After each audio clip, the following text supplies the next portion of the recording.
This podcast is sponsored by nobody. Hey dudes, welcome to Splat from the Past, the only 80s themed horror and sci-fi show where things can get totally radical. Now today I will be welcoming Lumpy Addams himself, Ryan Holihan. Ryan was Lumpy Addams in the Addams Family movies, the first one, and then Addams Family Values. He has no lines, but he's very memorable in those movies. He dances with Wednesday at the big Welcome Home Fester, Mamushka. And we're going to talk about that. And he was also guest starred on a lot of great shows. The Wonder Years. He was in that soccer episode, which I love. That was a great episode. He was on Doogie Howser MD, Fresh Prince of Bel-Air. He did 4 episodes of Saved by the Bell where he was Sylvester, the nerdy guy on that show. He was in Ed Wood. He played the usher in that. And he was also in Airheads with Sandler and Buscemi and Brendan Fraser, Apollo 13. And he teaches acting now to kids. And we're going to talk about all of that stuff today. It's going to be an interesting conversation. We were supposed to do this last night, but he had to reschedule. And I am just, fueled like fire and ready to go. I just love doing interviews. God, the last 5 years, I know I say this a lot, but I just got to keep putting it out there how friggin' lucky I am. And I just hope it sustains because I got a lot of crap going on. I'm in somewhat of a dark place, but there's always light at the end of the tunnel. So I can't complain overall. I just got to count my blessings. So yeah, here is my interview with Ryan Holihan. This is Ryan. Hey Ryan, welcome to the show. How are you tonight? I'm good. How are you? I am just spectacular. This is such a great honor. Thank you for taking the time tonight. Oh, no worries. So, going back in time, did you gravitate toward acting early on in your childhood? Well, no, not really. When I was in 6th grade, the class was doing a 6th grade play, or musical, I should say, and the music teacher asked me to do Charlie Brown, and it was You're a Good Man, Charlie Brown, and then ever since then, I discovered that was my thing. So, thanks to Mrs. Lamb in the 6th grade. Yeah, I'm only finding out now that those Charlie Brown plays were performed in school. Like, my school never did those plays. It's so bizarre. Why didn't you guys? I don't know. I don't make the rules. Yeah, wow, that's so cool. So from there though, did you start doing a lot more school plays and then community theater and all of that? Yeah, well, I just started off in school, and then I really just did school theater until I was 16, Mm-hmm. and then at that time I had already started doing some college plays, even though I was still in high school, because the local college around here, Cypress College, which is a great school, Mm-hmm. used to have a high school summer theater. They called it the high school summer theater workshop. So Yeah. college kids could audition as well as high school kids. And so I started doing those when I was 15, and then at 16, we were doing a chorus line, the musical. Yeah. And a friend of mine, her agent was coming.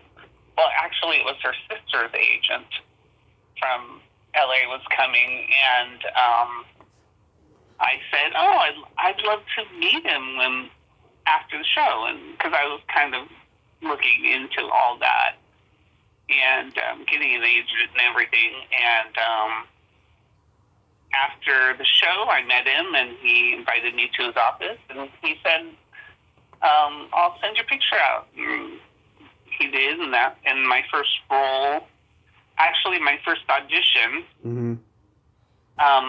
for anything in LA, in Hollywood, was the Addams Family, the movie, Wow. and I got it. So. Wow. And Yeah. where are you from originally? I grew up here in La Palma, which is Okay. North Orange County, but literally across the street is LA County. Mm-hmm. So I feel like I'm both LA and Orange County kid. Yeah. So you probably saw, the business growing up, but not quite, because Hollywood, was across the street, but it was probably a little bit more contained in the area you were in. Yeah, no, this is definitely a suburb of LA. We're definitely not LA. I'm closest big city is Long Beach.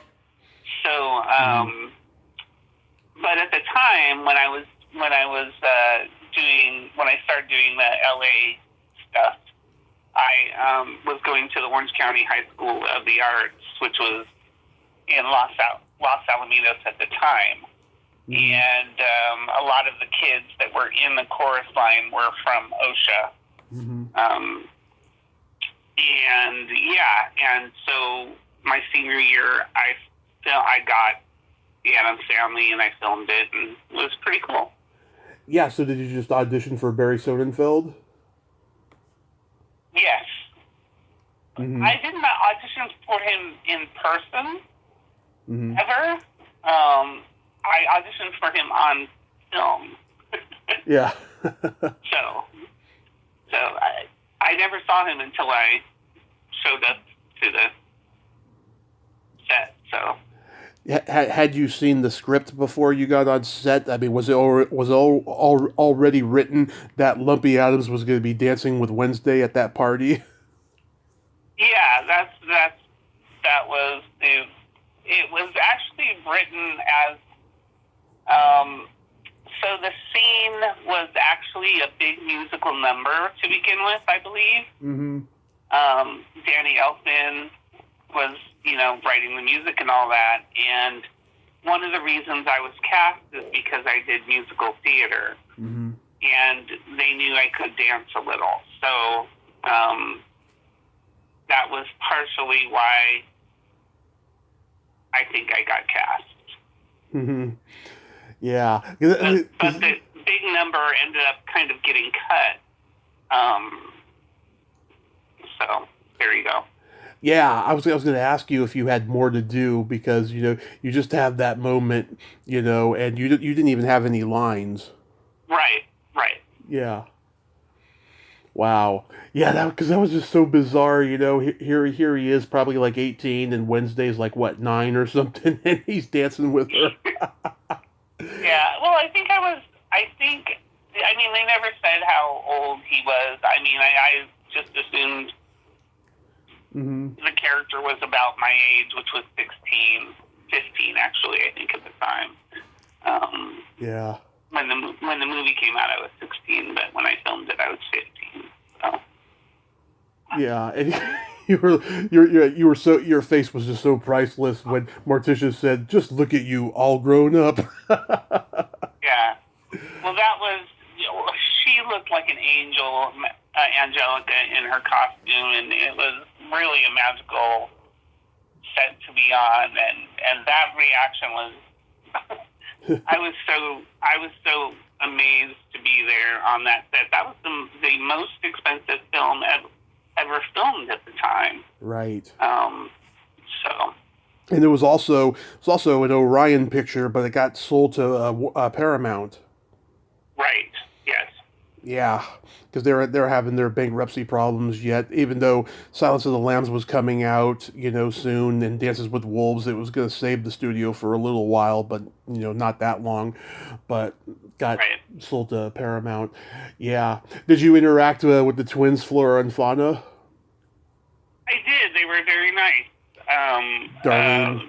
We all kind of got to know each other. There were so many people in that scene. I can hardly remember everybody that was there, but the people that were dancing, doing the waltzing around us, they were actually a professional ballroom troupe. So I remember meeting some of them. Flora and Fauna. The two twins, Doug and Steve Martin. Yeah, definitely them. Dana Ivey. Yeah. And of course,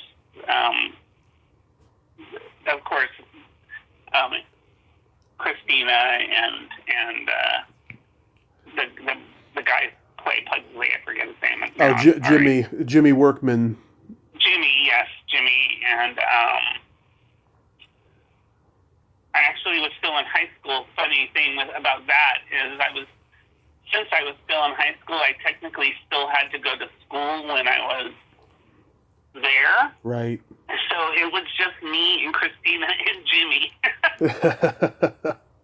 We're the only kids on the set. So, and then the week I was there, two things kind of interesting happened.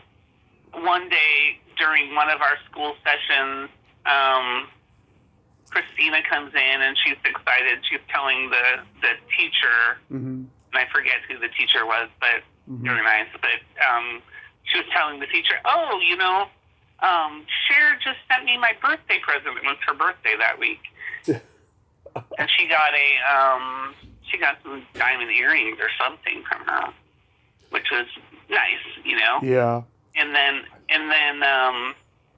that same week, or we filmed that scene for 2 whole weeks, but I think it might have been the next week. But Angelica was nominated for the John Cusack film, and I forget what it was called. Grifters. Oh, The Grifters, yeah. Yeah. So I remember them wheeling in a champagne tower on the day she was nominated. That was fun to see. Nice. Yeah, I've talked to Jimmy, I've talked to Carell Struycken, I've talked to Darlene Levin, who was Fauna, and yeah, they all love being associated with the movies, they said it was a lot of fun. I was 8 when the movie came out. My dad took me to see it like Thanksgiving weekend or something. And people were just cracking up at different things, especially things that Morticia was saying, like, like telling the teacher, that she idolizes Calpurnia Addams. She was burned as a witch in 1706. And she and all this stuff, and then she says, "But don't worry, we told her college first." Or when she says, "Flora, Fauna, you're twice the woman I am." Right. They got huge laughs. Yeah. Yeah. How was doing the part? How was doing the party scene in the sequel? It was so much fun to just be able to go back and see. It was so nice, I thought, that they were like, well, we've got to have the whole family back again. And so it was nice to see everybody again, and the wedding, and it was just nice. It was like a reunion. So, that week wasn't as eventful as the first film, but it was really nice. And that week seemed to, I think they were in much more of a groove, so I wasn't there as long as the first film. Yeah. So people like the second one better than the first. I think they're both great.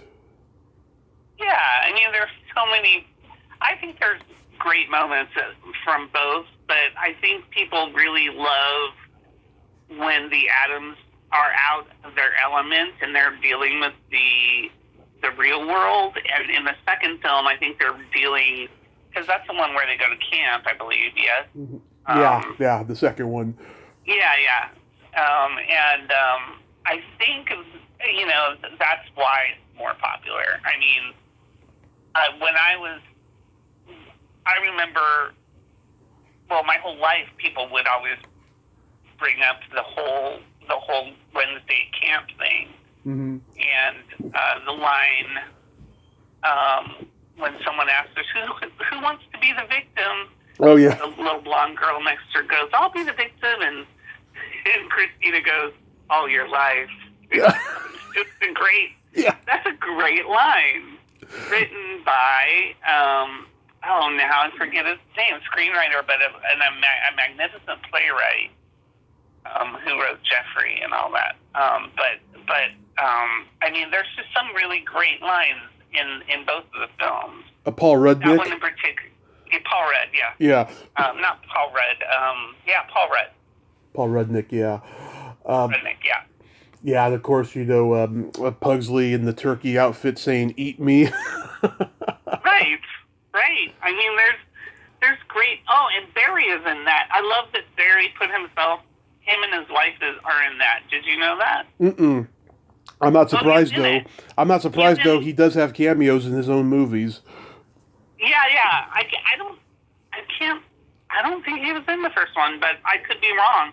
But in the second one, he's at camp. He's one of the other kids' parents. Right. I think he might be Christina's boyfriend. Oh, yeah. That kid was parent. so good. I thought he was going to be a huge star after that movie. Yeah. I'll look it up here. But I forgot to mention, I interviewed the lady who interviews Morticia for a job in the first one, Kate McGregor Stewart. Yeah. And she told me, they wanted her to wear that pink blazer that she's wearing because they wanted that to signify that it was going to make Morticia uncomfortable because, it looks so normal, Right. Yeah. And it was, I thought that was so brilliant. Yeah, that girl, the girl who plays her rival at camp, she's the Girl Scout in the first one. Yes. Oh my gosh, I didn't even know that. That's awesome. Yeah, it took me a while. It took me a while to realize that too. Yeah. I didn't. That's like that's amazing that I feel like I just learned something kind of cool. Yeah, well, like you told me, Barry was one of the parents. Yeah.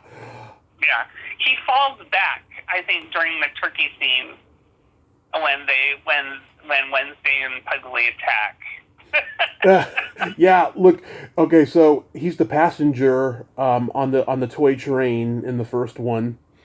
Oh, okay. Yeah, I remember that. Yeah, when he does that evil laugh, when Gomez does the evil laugh, and then he's Mr. Glicker. Yeah, in Addams Family Values. So you're right about that. Yeah. Yeah, that's so funny. I love that episode you did of the Wonder Years where you're playing soccer. Was that a lot of fun to do?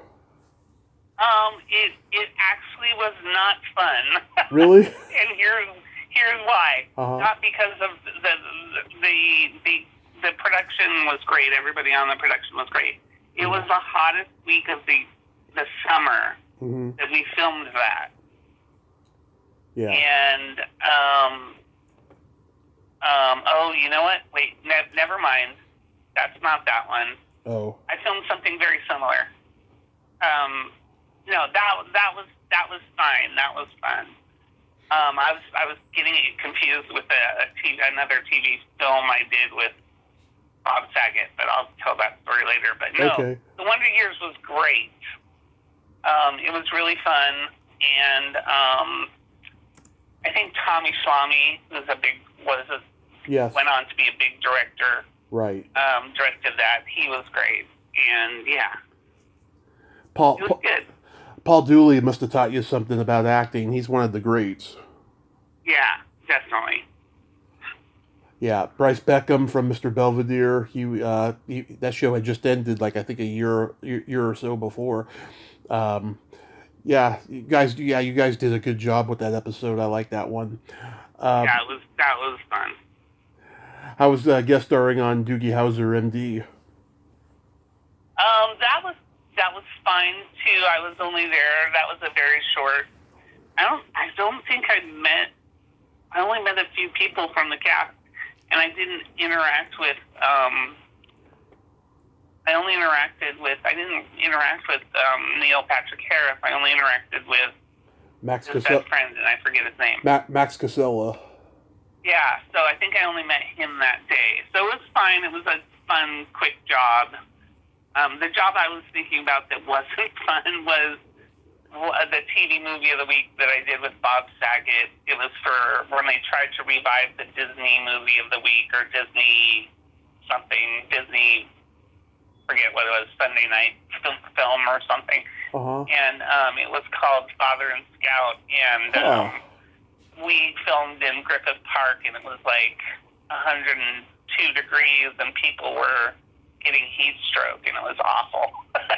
Oh, man. Oh, I know a couple people in this, too. I'm looking it up.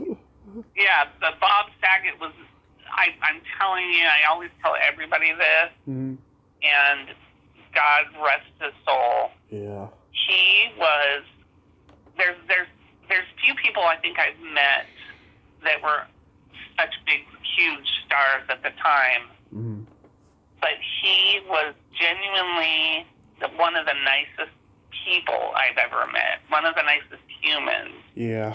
And I didn't think he was that funny because I didn't know his adult stand-up comedy at the time, which is hilarious. After I knew about his adult stand-up comedy, because he was kind of owned by Disney. Yeah. I didn't think he was that funny, but I tell you, after working with him, I was like, I know why he is a huge star, and it's because he is so nice. Yeah. And it just broke my heart that he is gone. And yeah. Yeah. Well, tragic. he even said himself he preferred doing the adult comedy because that was his sense of humor, right? But he was willing to make money by being clean because he was family oriented in real life, So he had a good he had a good balance, Yeah, and God, I mean, just like he wasn't inappropriately dirty, right? But he was darkly funny in person, and that's my kind of sense of humor. Mm-hmm. And I just really loved it, and he just genuinely I can't say enough about what a magnificent person I think he was. Oh. And I only met him just those couple weeks, and then a few days after that. But awesome. Yeah, Bob Saget definitely will go down in history to me as one of the nicest people I've ever met.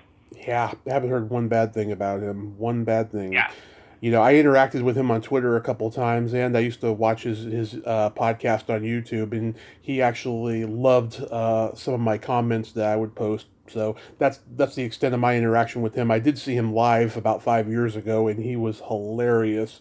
He had a guitar on stage, and he was doing funny songs for like a half hour. He was doing like a 90-minute show. He did like a straight up hour of jokes, and then did 30 minutes of playing his guitar on stage.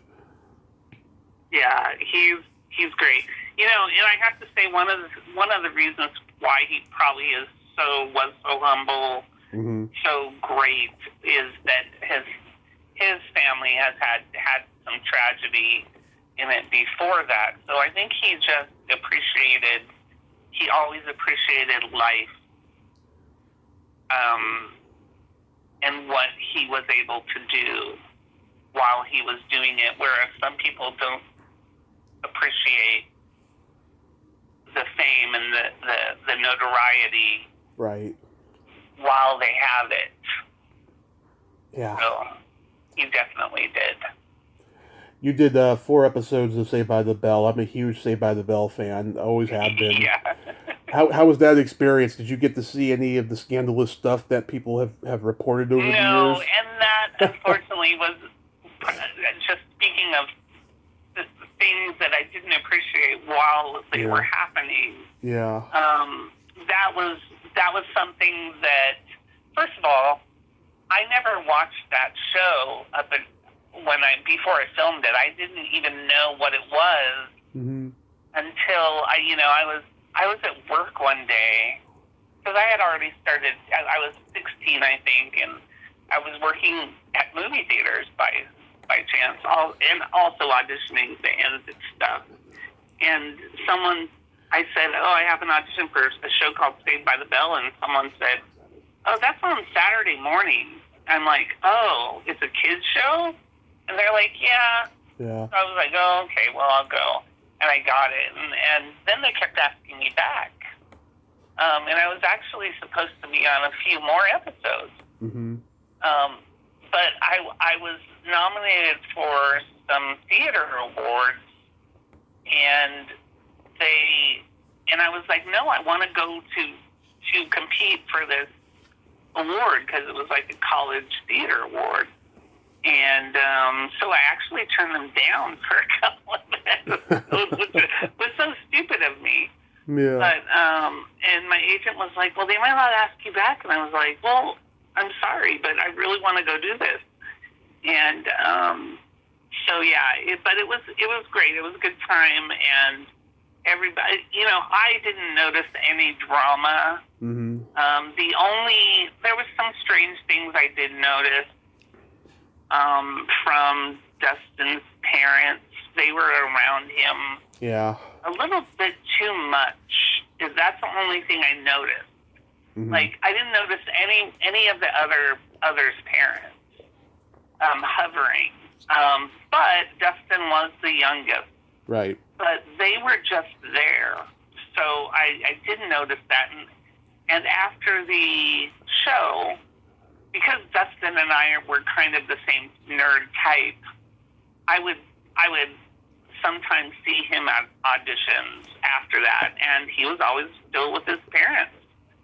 And I was like, that's odd, Mm-hmm. And then I started hearing about all the drama and things, and I was like, well, I never witnessed that, nothing bad went down on the set. The crew was very professional. The producers, to me, were very professional, and it was a good experience. It was a really good experience. There was only one moment. It was a costume moment that I had that I wasn't too happy about, but because they wanted me always to wear just the worst, most unflattering stuff. Yeah. And of course, because I was a nerd. Mm-hmm. And, I just was like, do I have to wear this? Yeah, I remember the episodes you were in, the spaghetti sauce one, the school song, the drunk driving one, yeah. And the graduation episode where Mr. Belding calls you Sly after you get your diploma. Yeah. Well, that episode I was particularly loved, because I was like, oh my God, I'm graduating from Bayside. And at that time it wasn't the last one we filmed. I think it was the third one Mm-hmm. I filmed. It was the second one, in fact, because Tori, so they filmed it out of order, and Elizabeth and... Mm-hmm. Lark? Is it Elizabeth and... No. Tiffany, yeah, I think their contract was up, and it was approaching the last 6 episodes of the whole series, and the second one I filmed, which wasn't the last one of the Mm-hmm. season, was the graduation episode, and if you'll notice, Tori's not even there. So what they did was they peppered Tori, the Tori episodes, into the last season. Mm-hmm. So yeah, it was a little bit odd, but again, at that time, I didn't know how big it was. I don't think anyone knew how big it was going to be. It only became big. I mean, my episodes didn't even air until almost a year after I filmed them. Mm-hmm. It was filmed so far in advance that it was and in syndication that it was just a very odd timeline. And over that last season, I think, was one of the most popular seasons. It was very... That was, again, another surreal experience that I didn't know how big it was going to be until after. Yeah. So... Did you work with Troy Froman, who played Ox? Yeah, he was a nice guy. Yeah, he is a force of nature. That guy makes me laugh. Oh, my God. Yeah. I talked to him a couple of years ago. Yeah, he's a really funny guy. How about Fresh Prince of Bel-Air? That was great. Mm-hmm. I was on set a couple days, or I think I was on set for 3 days. They added our little part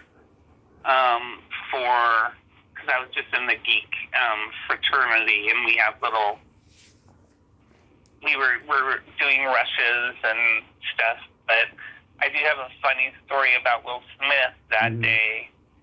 That day we auditioned, because it was a last-minute kind of addition to the script. They called us directly to the studio, and we're being seen right in the production office, which was above the studio. And we're all sitting there in a very small hallway, and me and the other nerd type guys. Mm-hmm. And up comes, walking up the stairs, Will Smith. Mm-hmm. And we all kind of go, oh, that's Will Smith. We're all thinking that. And he goes, hi, guys. And we're like, hi. And we all kind of go, oh, that was Will Smith, of course. And then he went into the production office for a minute, and then he came out, and he went about 2 or 3 steps down, down the stairs, and then he turned around, and he goes, he turns back to us, and he goes, sorry about that, guys. And we all went, what? What's he apologizing for? And then all of a sudden, the smell hit us. He crop dusted us as he walked by. It was the worst smell I've ever heard. I smelled. Yeah. Seriously. Like, that was the worst gas I have ever smelled from Will Smith. So, but he was very nice. Other than that. he didn't slap anybody? No. And, you can't be... He was young at the time, and you can't be a complete ass to have that career. Yeah. I'm sure, people who... Hollywood does weird things to people. Yeah. And I just think that, God bless him. I hope that he learns from whatever made him do that. I hope he learns from it. Yeah. I don't think he's a bad person. I just think he had a bad night. So yeah. Yeah, that was probably one of the best moments I had ever seen in the history of the Oscars. But just given the context of what happened, that was unfortunate. Yeah. It's just and at the time, I'm not defending Will at all. Mm-hmm. He should never have done that at all, period. I also didn't appreciate Chris Rock's joke. Yeah. There's also some things I think that jokes don't need to be personal. Mm-hmm. You can still be funny. Yeah. You can still be all that, but you don't have to make them personal. Yeah. So, and of course it triggered Will, and then of course that happened, but. Yeah, well, it was personal because they had an incident a few years before at the Oscars, so it was gonna. I didn't know. I don't think I know about that. Yeah, that one wasn't as big as this one was, obviously, but it was there. They had some kind of a personal thing, going on, but it happened, and it's really unfortunate. How about working on Airheads? That was great. That was great. Everybody was Brendan Fraser and and I'm sorry, I forget his name now. What? It was Brendan Fraser, Adam Sandler, Steve Buscemi. Steve Buscemi. Mm-hmm. Steve Buscemi and Brendan Fraser were in the scene I was in. I didn't meet Adam that day, but I filmed it. But Brendan and Steve Buscemi were just lovely and really nice and very professional. So that was a great little. I think I only filmed that like half a day. It was really in and out, quick theme to do. You didn't get to meet Farley? I didn't. Just those two. You were in my favorite Tim Burton movie, Ed Wood. How was making that? That was interesting. That was interesting and good. It was fine. It was, there's a couple funny stories about that. Okay. First of all, it was filmed in, I think, downtown Wilmington or somewhere around there. At a very not glamorous location. And the theater itself was, I think at the time that it was filmed, it was showing adult films. Mm-hmm. However, the theater itself, I think, dated back to when it might have been the actual theater that Plan 9 premiered in. Who knows? But that would be an interesting thing to look up. But yeah, so I learned. I forget how I learned that. I think from the driver who drove me to the set. They're like, "Oh, it's a porn theater, so don't touch anything." I was like, "Okay." Yeah, good advice. Excuse me. Yeah. The other thing that happened that day. I met Johnny. I met all the people in the scene. I didn't mean Matt Landau, Walter Martin Landau. Martin Landau, sorry. It's okay. I didn't mean Martin Landau. I wish I had, but I met everybody else. They were all very nice. But the funniest person I met that, this is me. I was into theater, and even though I watched a lot of TV and stuff, there's certain actors that I didn't know a whole lot about. So I know who Johnny Depp was, of course, and other people. But one day, so the day I was there, I think I was only there one day. The day I was there, it covered dinner time. So at some point they said, okay, everyone go to dinner. Ryan, just go to the catering truck and everything, and I did. And I went to the catering truck. It was lovely, whatever it was. And the crew was sitting there eating. I didn't see Johnny or any of the other cast, but I did see one person in costume. But I didn't know who she was. So, and she was sitting by herself. So I said, could I sit here? And she said, sure. So I sit down and talk to her, and I'm like, hi, I'm Ryan, and she's like, hi, and she introduced herself, and then we just talked, and I was learning more about her, and I was like, well, so how long? I said, so what are you doing in the film? And she's like, oh, I'm playing Johnny Depp's girlfriend. And I'm like, oh, wow, that's awesome. I didn't know anything about the movie, so I was like, I didn't know if that was a big part, small part, or whatever. Yeah. But I assumed since she wasn't in her trailer, I thought it was a small part.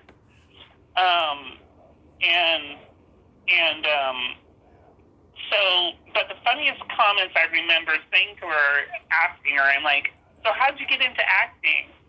And she goes, she says, oh, my parents are in the business. And I was like, oh. And I was like, okay, well, and she was just lovely and down to earth, and I was like, it was just a nice dinner of two people getting to know each other. And she was in the scene yet. She came in with them. But then on the way home, I called my agent to just tell him how it went and everything. And he goes, I said, I had a nice dinner, a nice meal with the girl playing Johnny Depp's girlfriend. She's super nice. Mm-hmm. And he goes, Ryan, that was Patricia Arquette. And I'm like, and I said, is that Rosanna Arquette's sister? And he goes, yes. And she's big. And I went, oh, well, okay. Well, now I feel stupid because I had no clue who she was. I am convinced. Yeah, go ahead. Sorry. I was just going to say. Talking of people who are very nice, she is also one of the nicest people, and she could have just got up and laughed at me for not knowing who she was. But she was super, super gracious and super nice. So. Yeah, that's cool. Yeah, I am convinced that when people ask you how did you get into fill in the blank, that's their nice way of saying you're terrible at this. Oh, I didn't mean that at all, though. I really didn't. I'm just always curious about how people get into whatever they're doing. Like, when did you start acting and things like that? Because she was younger at the time, and so was I, and I was like, you do see, most kids do start in theater, or many do. Maybe not so much in LA. Mm-hmm. In her case, I don't think she did theater, but her family was. I mean, she's an Arquette, so right. Her family was in the business. So when she said that, I didn't know the implication of that. Yeah. I just found out Tim Burton announced that he's finished making movies. I'm like, God, all these people I admire, they're leaving the business because they don't like the direction it's gone. But his Netflix series Wednesday is coming up, so. Oh yeah, he's got that. So maybe he means he's going to do that, because movies are kind of done now. Not done, but I mean the streaming services have really changed the whole business. Right. And I think the long format storytelling is where it's at now. People want to make these longer stories. And I mean, we all want to see it. What's the next Game of Thrones, and what's the next big, long, epic thing that we want to do? And I'm hoping Wednesday is going to be a big success, because I also love the cast. Let me tell you, I mean, I loved Raul Julia, don't get me wrong. Yeah. But the backlash of what's his name playing, I forget the actor's name. I'm horrible with names sometimes, but the actor who's playing Gomez in Wednesday, because he's not typically handsome. Yeah. Like Raul Julia was. I think, that pisses me off, and I'm so happy for him, and I'm really excited to see what he does with it. Yeah. And he's an amazing actor, and I'm so happy that this character actor is getting this lead role opposite Catherine Zeta-Jones. Yeah, Luis Guzman, he's a very talented guy. Yeah, he is. I think he is going to be. I think that's brilliant casting. And look at the cartoon. He looks more like what the cartoon is supposed to look like. Yeah. So loving, as much as I love Raul Julia, this guy might be better. Absolutely. I'm looking forward to it. Yeah, I'm looking forward to seeing it. Yeah. How was making Apollo 13? That was fine. I think I was only there for half a day. I only really met Bill Paxton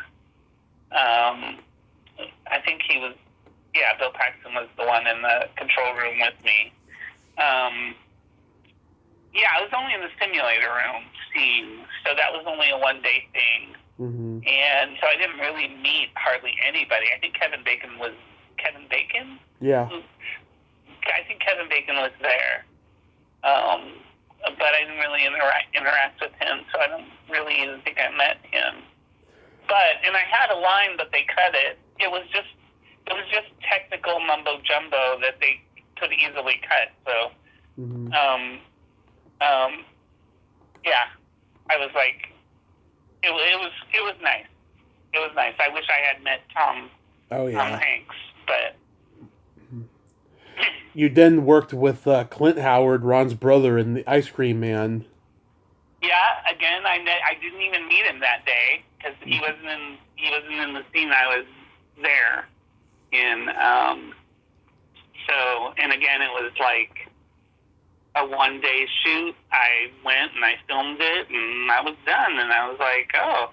And it's funny, I think I finally watched that movie one day, not too many years ago, but for the longest time I was like, whatever happened to that movie? And then someone gave me the VHS tape, and I was like, where'd you find this? This is hard to find. I've never seen it. I've never seen it either, and I'm a guy who's seen most things, but like I was looking and I was like, Ice Cream Man, what's that? And I was like, oh, it's a horror movie with Clint Howard? Wow. Right. It's not. Talk about B movies, there's one. Yeah. Maybe it's on YouTube. I didn't have time to check it.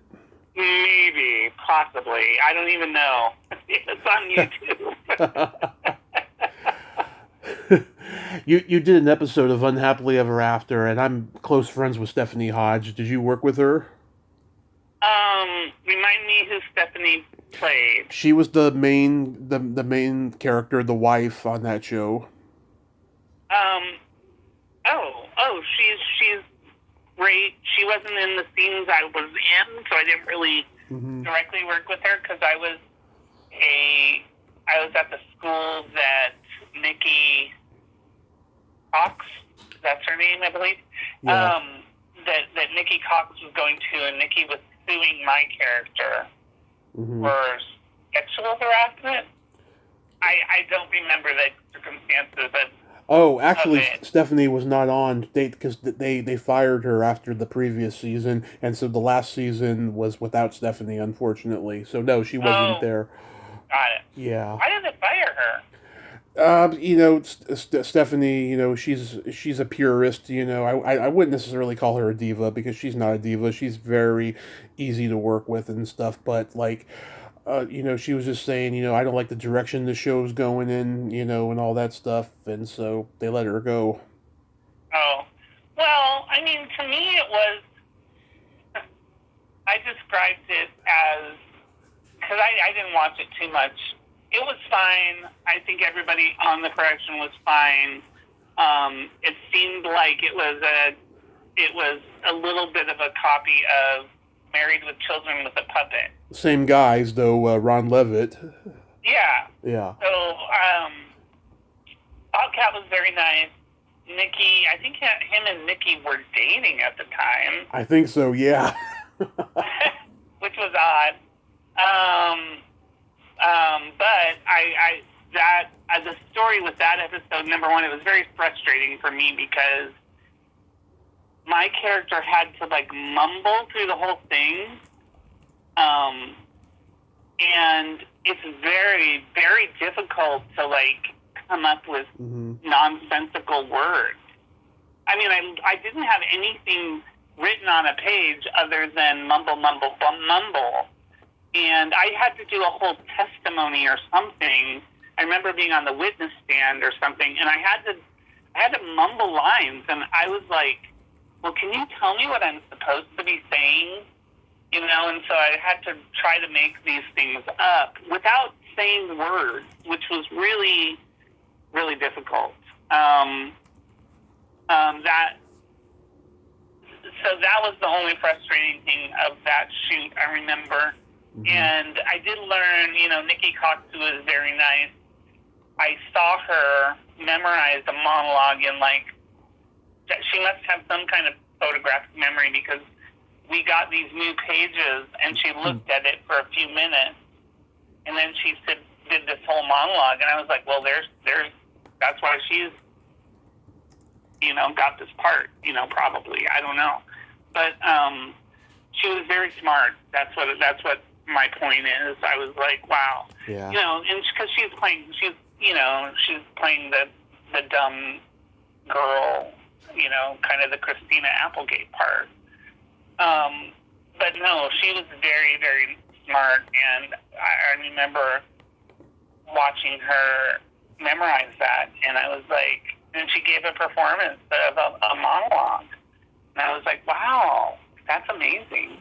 So yeah. So that was fine. That was a good experience too.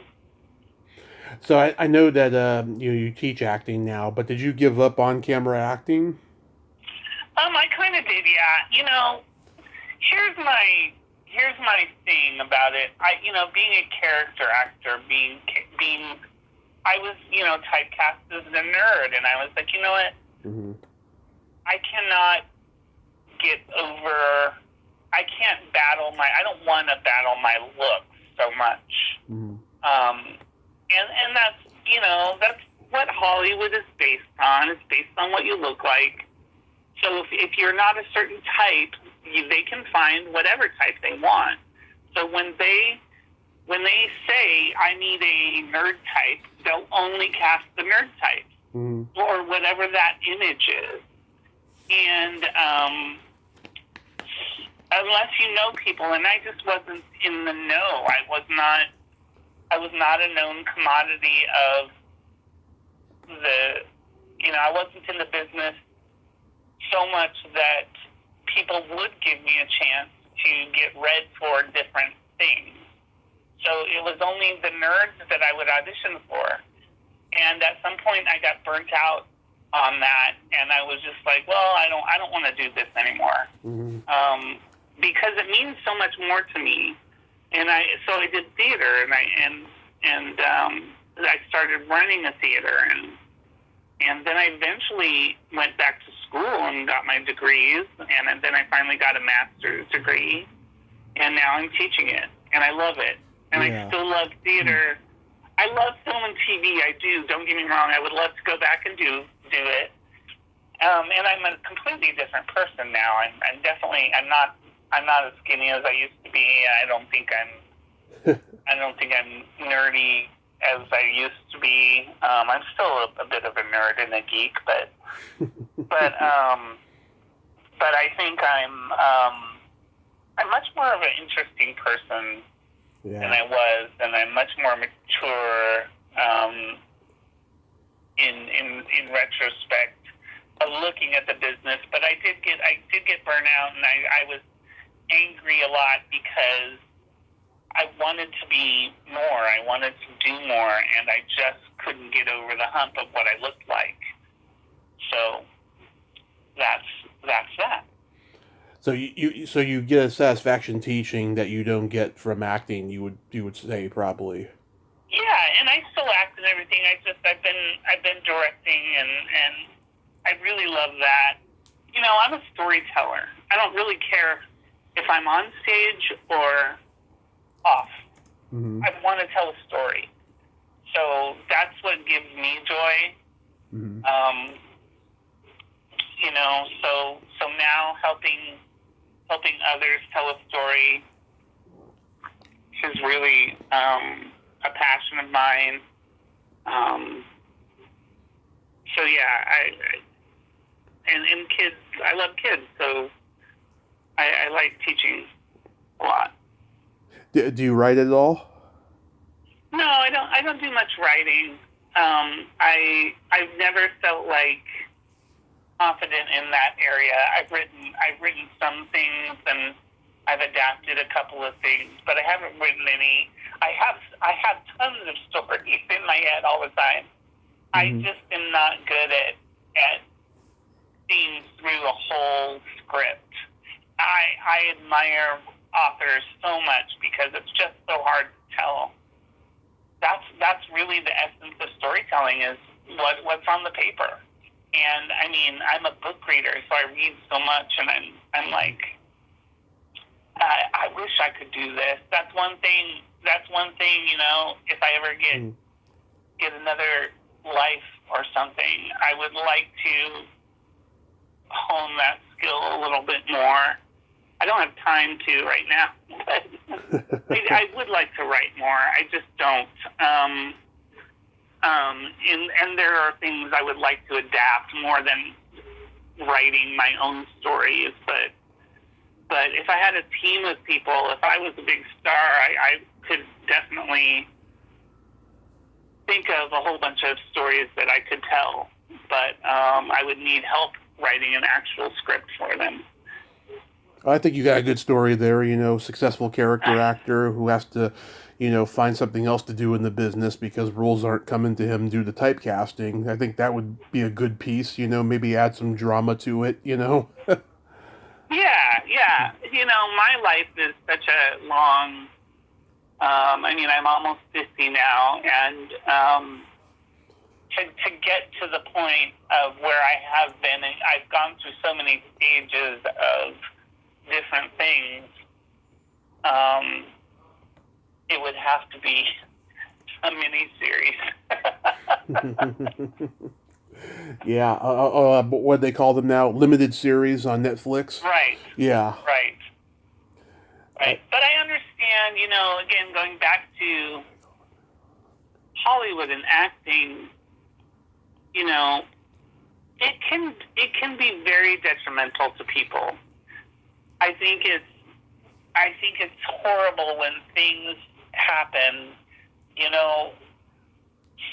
Dustin and Bob, and not that I don't know what happened to Bob, but when Hollywood and everything causes unfortunate accidents or unfortunate things to happen in people's lives or whatever, it can be traced back to these people. They don't live in a normal world. Yeah. They live in a world that is illusion. Yes, it's illusion, and they have this fame, but it's not real. It really isn't. I don't put Bob in that category, but when you're young, especially, I think it can affect you very badly. Yeah. And there are some people, you know, I have to say, like, I did meet Christina's mom, because, of course, she was on the set. Mm-hmm. And I remember thinking, oh, she's so nice and down to earth. And sure enough, you know, I think Christina has she put her own foot on the brakes several times in her career. I saw an interview with her recently. And I think she had really great parents to help her through all of that. And good for her. And I just think that Hollywood it's a tough place. It's a tough place, and it's tougher if you make it. Oh, yeah. And people don't realize, too, it's like any job. You know, it's like when you're working at the post office or, you know, the barber shop or anywhere, you're going to get the same kind of subordinates and bullshit that you would get, you know, if you were in Hollywood. Yeah, and even more so, Joe, though, when you're a star, when you have all the pressure of you have to be this and you have to do that and you have to act this certain way, and it's all a machine and it's all a publicity, and I don't admire. That's another thing that I was always uncomfortable with. Mm-hmm. Actually, like when Saved by the Bell started to air, people would start recognizing me because I didn't look like, and I still don't. I don't look like too many people. I only look like me. Yeah. So I think I would get recognized more than other people, and who had probably done way more than me. But because I look a certain way, people would be like, "Hey, I saw you on TV," And I was always uncomfortable with that. And all my friends, my very close friends, they would laugh at me because they knew how uncomfortable it made me. And I don't think they ever understood why. But to me, it is very, you know, when someone sees you, especially back then, not so much now because of YouTube and everything. Mm-hmm. I think back then, before YouTube and everything, when you got to be on TV, even just for a moment, yeah, you kind of were lifted, you were elevated in other people's eyes. And to me, that kind of pressure and that kind of scrutiny of just people looking at you a little bit different, mm-hmm. I didn't care for. And that's kind of the main reason why I stepped away from it, because I realized I don't think I want that. I don't think I want that kind of pressure in my life. Now, I think I could handle it now. I would love to go do a film or a TV Mm-hmm. series or something like that now. But I definitely was not prepared for that. You know, someone like Patricia Arquette or something is probably way more capable of understanding what all that comes from. But when you're just thrust into it as a kid, or if that's the only thing you know, your life is skewed. Your life is not what is a normal thing. So all of these child actors that have had very bad experiences later in life, right, I feel so bad for them because I don't think they got a fair shot. mm-hmm. And it's not right. And if I ever had kids, I would have told them, if they had said to me, can I go audition for film and TV, I'd be like, let's wait till you're 16, 17, 18, and then talk about it. But no, you can't. You can't be. That's not a place for you. Yeah, I totally agree. I totally agree, Ryan. Well, Yeah. I want to thank you so much for coming on tonight and having this great talk. And I like how it balanced between being funny and very deep and insightful. And you're a very deep and Thanks. insightful kind of a guy. I hope your parents are feeling better, and I hope you have a happy holiday season and just be safe out there. Thank you. Send me the interview when you post it or whatever. Oh, my pleasure. My pleasure. That's great. You have yourself a great night. You too. Bye-bye. Okay, bye-bye. Well, there you have it. Ryan Holihan. What a great guy, huh? Great stories there. Wow, yeah. Being in the business is not what it's cracked up to be. You know, it's not for everybody, but if you really enjoy it, just stay at it, you know. But just remember where you come from. That's all you gotta do. Just remember where you come from, and Ryan knows where he came from. Well, until next time, this is Tommy Throwback Kovac saying there's no shame in living in the past because the present sucks. Later, dudes.